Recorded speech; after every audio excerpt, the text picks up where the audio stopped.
Halo, perkenalkan saya Helmi.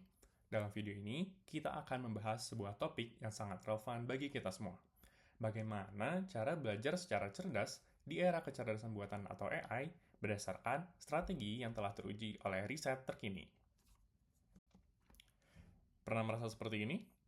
Tenggelam dalam lautan PDF jurnal, slide dosen yang padat, dan notifikasi deadline yang terus berbunyi. Anda tidak sendirian. Ini adalah realitas kita sebagai mahasiswa di abad ke-21. Tantangan terbesar kita bukan lagi mencari informasi, tapi menyaring dan memahaminya di tengah tsunami informasi ini. Waktu dan energi kognitif kita itu sangatlah terbatas. Lalu, muncullah teknologi ini, Artificial Intelligence, sebuah alat yang menjanjikan kemudahan. Di satu sisi, riset menunjukkan AI punya potensi yang luar biasa. Ia bisa menjadi pendorong belajar kita dengan menyediakan pengalaman belajar yang dipersonalisasi dan meningkatkan efisiensi. Tapi di sisi lain, ada risiko yang sama besarnya. Ketergantungan berlebih pada AI dapat menyebabkan fenomena yang disebut cognitive offloading, di mana kita menyerahkan proses berpikir kita pada mesin, yang pada akhirnya dapat melemahkan kemampuan berpikir kritis kita sendiri. Jadi pertanyaannya, bukan pakai atau tidak pakai, tapi bagaimana cara pakainya.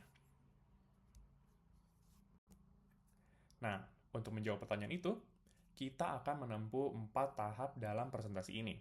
Pertama, kita akan mendefinisikan ulang peran AI. Kedua, kita akan masuk ke strategi inti untuk menjadi pengguna aktif. Yang ketiga, kita akan membahas resiko dan etika penggunaannya. Dan terakhir, kita akan merangkum semuanya dalam sebuah kerangka kerja praktis yang bisa langsung Anda gunakan. Penting untuk saya sampaikan, semua yang akan kita bahas pada video ini bukanlah sekedar opini atau tips and trick doang gitu. Dan materi ini dirangkum dan disintesis dari 6 penelitian akademis terkini yang bisa Anda lihat pada layar. Sumber-sumber ini dipilih karena mereka mewakili riset terkini dalam berbagai aspek kunci, mulai dari tinjauan sistematis oleh Merino Campos tentang bagaimana AI bisa menciptakan pembelajaran yang dipersonalisasi, hingga studi empiris oleh Gerlich yang secara kuantitatif mengukur dampak kognitif offloading terhadap kemampuan berpikir kritis kita. Diambil wawasan juga dari paper oleh Yang dan Xia mengenai cara AI dapat meningkatkan metakognisi atau kesadaran belajar, serta dari Francis dan timnya mengenai tantangan etis dan integritas akademik. Tujuannya adalah untuk menerjemahkan temuan-temuan akademis yang solid ini menjadi strategi yang praktis dan dapat diandalkan untuk Anda. Mari kita mulai. Selamat datang di bagian pertama. Di sini, kita akan mengubah cara pandang kita terhadap AI. Lupakan gagasan bahwa AI adalah jalan pintas untuk kemalasan. Mari kita lihat peran yang sesungguhnya. Sebagai asisten kognitif pribadi Anda, fokus kita adalah menggunakan AI sebagai alat strategi, bukan sebagai pengganti otak kita. Mari kita luruskan satu hal mendasar. Menurut sebuah systematic review oleh Carlos Merino Campos pada tahun 2025, salah satu kekuatan terbesar AI adalah kemampuannya untuk menyediakan personalized learning atau pembelajaran yang disesuaikan. Artinya, AI dapat mengadaptasi materi sesuai kebutuhan kita. Di sisi lain, fungsi utamanya bukanlah untuk mengerjakan tugas Anda, tapi untuk mengurangi beban kognitif yang tidak perlu, seperti dijelaskan dalam paper tentang paradoks kognitif AI oleh Bini Jose dan rekan-rekannya. Beban yang tidak perlu ini adalah energi mental yang kita habiskan untuk hal-hal seperti memahami bahasa akademis yang rumit atau membaca puluhan halaman hanya untuk menemukan satu poin kunci.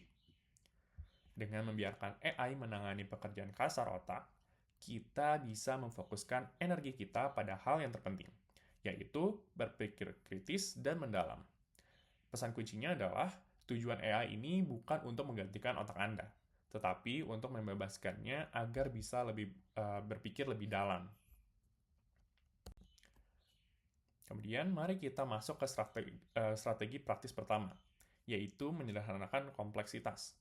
Bayangkan Anda bertemu dengan konsep hegemoni budaya Gramsci dalam sebuah jurnal. Alih-alih pusing dengan jargonnya, Anda bisa memberikan prompt sederhana ini ke AI. Seperti jelaskan konsep hegemoni budaya Gramsci dalam bahasa yang mudah dipahami seolah saya anak SMA. Dalam sekejap, Anda mendapatkan penjelasan yang jernih. Ini bukan curang, ini efisien. Anda menghemat energi mental, membangun fondasi pemahaman yang kokoh, dan siap untuk analisis yang lebih dalam. Ingat pesan kuncinya, gunakan AI untuk mendobrak tembok bahasa akademis, sehingga Anda bisa langsung membangun pemahaman. Kemudian, untuk strategi kedua adalah mengubah teks yang panjang menjadi peta pengetahuan. Anda punya jurnal 20 halaman yang harus dibaca. Berikan perintah ini pada AI. Dari jurnal ini, identifikasi 5 argumen utama penulis, metodologi yang digunakan, dan kesimpulan kuncinya dalam format poin. Hasilnya, Anda mendapatkan peta dari jurnal tersebut. Anda bisa dengan cepat menilai relevansinya dan tahu bagian mana yang harus dibaca dengan teliti. Ini adalah efisiensi yang tinggi gitu ya. Dan namun ada paradoks yang diperingatkan oleh Jose dan kawan-kawannya, yaitu jika kita hanya berhenti di sini dan menerima ringkasan ini secara pasif, kita berisiko kehilangan kemampuan berpikir kritis. Inilah mengapa ini tuh baru level 1 dari penggunaan AI begitu. Dan pesan kuncinya di sini adalah perlakukan AI sebagai peneliti junior Anda. Berikan tugas untuk memetakan medan, sementara Anda ini sebagai peneliti utamanya gitu yang melakukan penjelajahan dan analisis yang mendalam. Di segmen berikutnya, kita akan naik ke level 2, di mana kita akan belajar cara berdebat dengan AI untuk mengasah pemikiran kritis kita.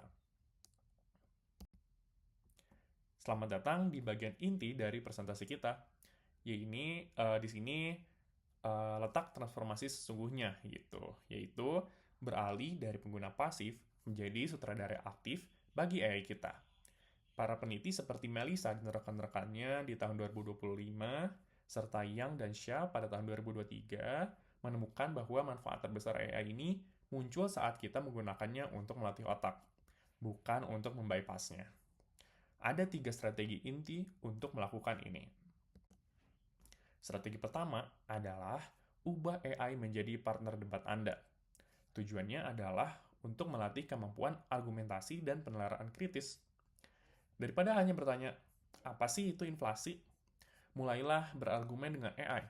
Ini sejalan dengan temuannya Melissa dan kawan-kawannya yang menyoroti bagaimana AI bisa menyajikan argumen balasan. Coba prompt ini. Saya berpendapat bahwa kebijakan moneter lebih efektif, bla bla bla, dan kemudian bertindaklah sebagai ekonomi ahli dan debat argumen saya. Tunjukkan kelemahan dalam logika saya. Kenapa ini bisa berhasil? Pertama, Anda dipaksa mengantisipasi sanggahan dan memperkuat argumen Anda. Kedua, ini mendorong Anda untuk secara aktif mengevaluasi dan memverifikasi informasi, bukan menerimanya secara pasif. Sebuah poin krusial yang benar-benar ditekankan dalam riset ini. Ingat, argumen yang hebat tidak lahir dari persetujuan, tetapi dari tantangan yang kuat. Kemudian, strategi kedua, jadikan AI sebagai cermin metakognisi Anda. Metakognisi ini adalah kemampuan untuk berpikir tentang proses berpikir kita sendiri. Ini adalah inti dari penelitian oleh Yang dan Xia. Coba ajarkan sebuah konsep pada AI dan minta koreksi, atau minta AI membuat kuis evaluasi. Ini adalah cara praktis untuk melatih penilaian dan refleksi diri, yang merupakan komponen kunci dari metakognisi. Strategi ketiga, gunakan AI sebagai penerjemah konsep abstrak.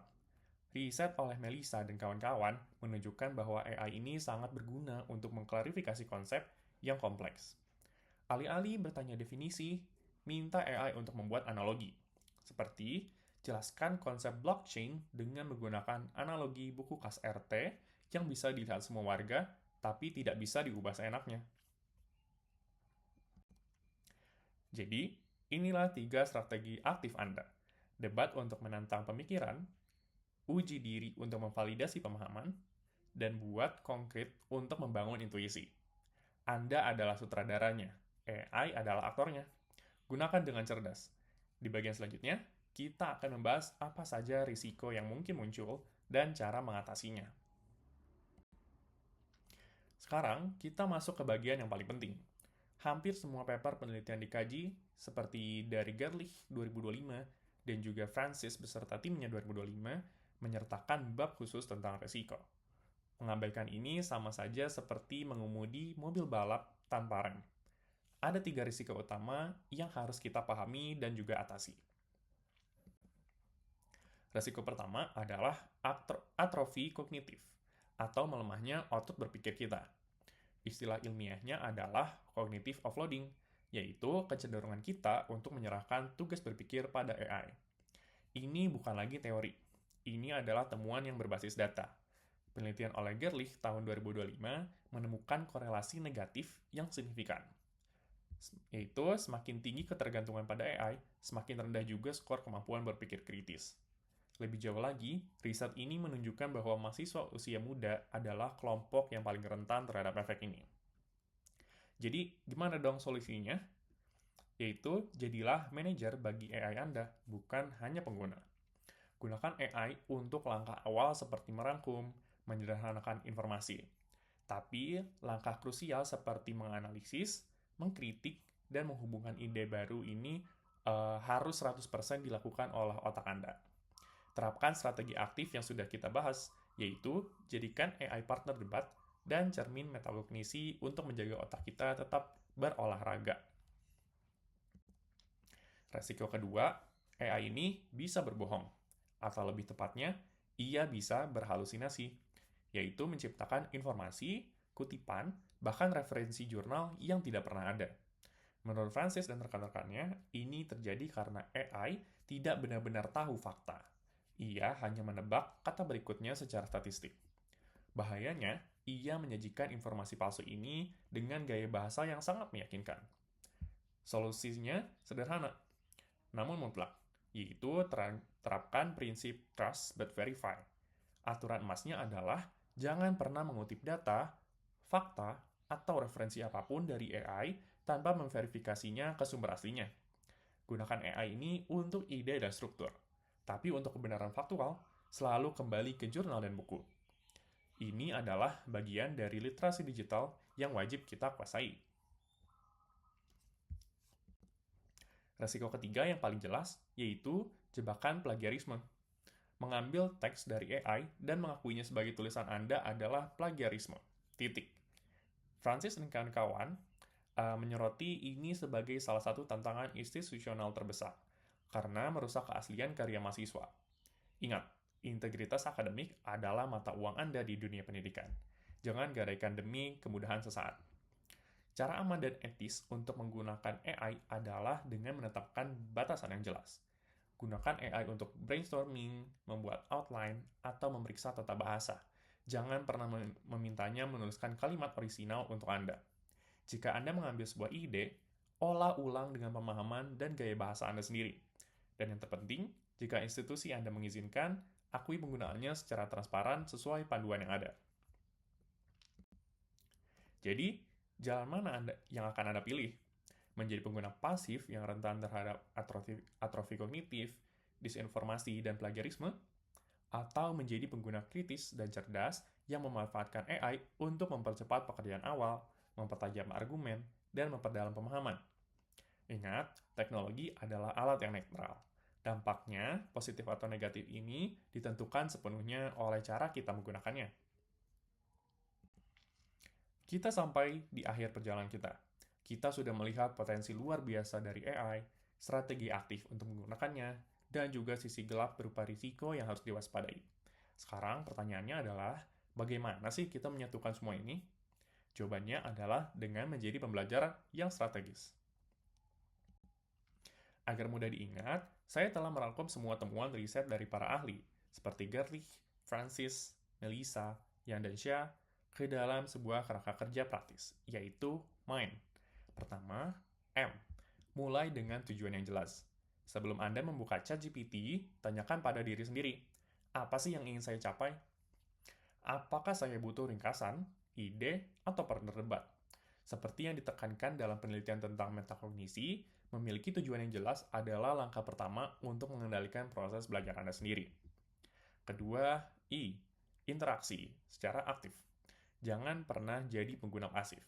Perintahkan, debat, dan uji AI. Jadilah sutradaranya. Ini adalah cara paling efektif untuk melawan risiko cognitive offloading atau atrofi kognitif yang ditemukan oleh Gerlich. Ketiga, N. Nalar. Kritis selalu aktif. Penelitian oleh Francis Melissa dan timnya juga ini secara jelas memperingatkan kita tentang resiko halusinasi, bias, dan disinformasi dari AI. Maka dari itu, aturan utamanya adalah pertanyakan outputnya, verifikasi faktanya, dan selalu aktifkan filter kritis di otak Anda. Dan terakhir, D. Diversifikasi sumber belajar. AI ini adalah alat yang sangat kuat, tapi ia hanyalah salah satu dari banyak alat di kotak peralatan Anda. Jangan lupakan kekuatan dari jurnal asli, buku, dan juga diskusi mendalam dengan dosen serta teman-teman Anda. Pada akhirnya, semua kembali pada analogi ini. Anda adalah pilotnya, AI adalah co-pilotnya.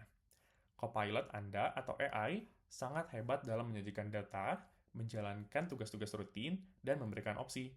Tetapi, Anda, sang pilot, yang memegang kendali penuh.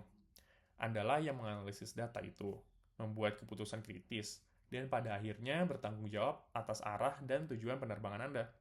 Fokus Anda bukanlah menyelesaikan tugas secepat mungkin, tetapi mengembangkan keterampilan untuk menjadi pilot yang lebih handal di masa depan. Dengan menerapkan kerangka kerja Mind, Anda tidak hanya akan selamat dari tsunami informasi, tetapi Anda juga akan belajar secara berselancar gitu di atasnya. Anda akan belajar lebih dalam, lebih cepat, dan terpenting, Anda akan mengasah kemampuan paling berharga di masa depan, yaitu kemampuan berpikir kritis di tengah kepungan teknologi. Terima kasih sudah menonton. Sekarang saya ingin mendengar dari Anda. Dari semua strategi yang kita bahas, strategi mana sih yang akan Anda coba lebih dulu? Silakan bagikan di kolom komentar.